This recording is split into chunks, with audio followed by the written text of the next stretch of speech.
On February 27, an oil tanker arrived at Colombo port in Sri Lanka carrying 40,000 barrels of oil, which was to be paid by Sri Lankan government, but the bank did not have the money.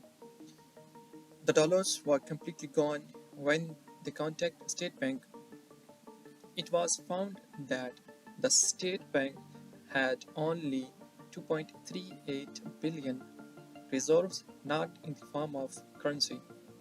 So Sri Lanka could not buy this oil, and the oil carrier left for India. This was the beginning of bankruptcy of this country, because in the next 49 days this country went bankrupt. And since then Sri Lanka has been completely bankrupt. They have no money at all to pay off their loans. On April 12, the Sri Lankan government announced that they did not have the money to pay off its 51 billion debt, due to which inflation is constantly rising in the country. People do not have food, there is no water to drink, electricity and gas is missing from homes. Demonstrations are taking place across the country and a curfew has been imposed. Children could not take part in exams because Sri Lankan government did not have the money to print the papers and run its own educational system. Their embassies in different countries are closing because Sri Lanka does not have the money to run them. Social media is banned in Sri Lanka. No leader is right, and this country is still running without any government. People are setting fire on the property of the president and prime minister.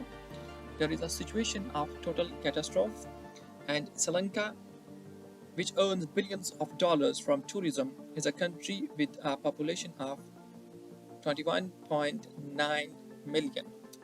It was one of the fastest growing countries in the world according to a recent global financial report. Pakistan has only $3 billion left over from the debts of China and Saudi Arabia. So now, if no major decision is taken within 6 months, then Pakistan is going to be in the same situation just like Sri Lanka. Its economy is going to be ruined.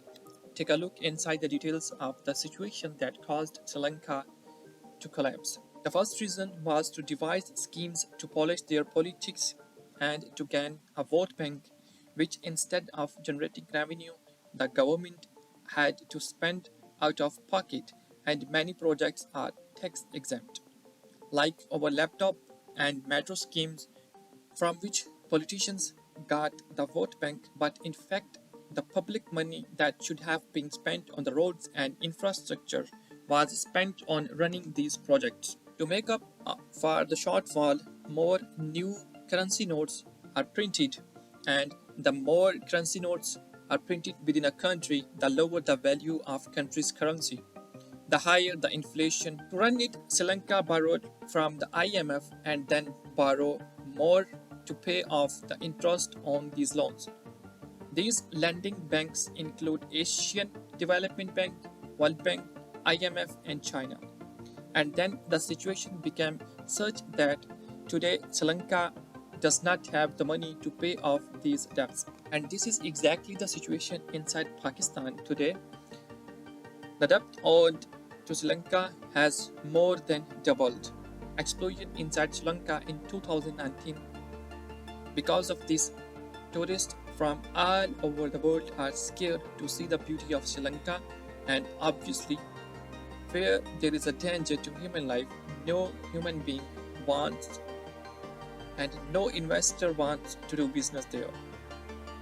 The third reason is the poor policies of the politicians of Sri Lanka. And on the other hand, the people who had money inside the country started taking it out of the stock market, which caused the price of rupee to fall and inflation started to rise, and the remaining situation was fulfilled by Corona. No one came to Sri Lanka because of the COVID around the world. Sri Lanka's economy suffered a major setback because of COVID. This is exactly what will happen with Pakistan. Businessmen have left the country because of terrorism, and Because the situation is unstable, outside investors are not investing in Pakistan. As a result, the value of Pakistani rupee has been deteriorating day by day. Apart from that, the small amount of tourism inside Pakistan was completely wiped out due to corona and terror. Its, its production decreases every year, and as a result, they had to import rice from other countries. The same rice which they used to sell and bring the foreign currency inside the country, just like Pakistan, which consists of 60% agriculture due to its poor policies. Today, it is importing wheat, sugar, and sometimes rice from Russia and other countries, and at a very I think that Pakistan having four seasons and having such fertile land is importing wheat and rice from Russia today where nothing but snow.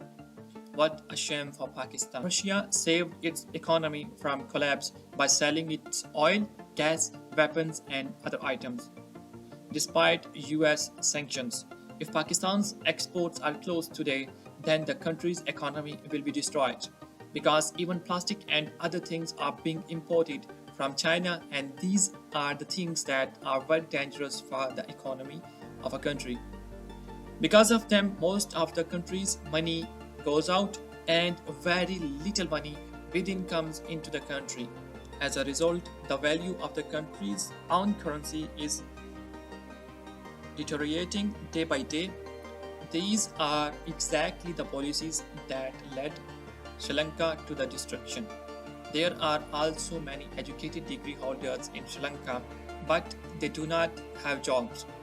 The young generation wants to do work, but they are unemployed because there is no government policy. And another major cause of this country's catastrophe is the hereditary politics of the same family it ruled over the last 2 decades. If the grandfather is in politics, then his son, and then his son, to impose all members of the same family on different ministries. Raja Baksha Khan's brother is a president, then another prime minister, and then another one is the finance minister. Then his children's ministries and foreign funding cases against them, and also luxury on public money. You will feel it that this is the story of Pakistan, but there were similar situations inside Sri Lanka, which are currently in Pakistan. The people are currently setting fire to large buildings inside Sri Lanka, their vehicles and their other properties which was bought with public money. But the protests of the people inside Sri Lanka now are of no use.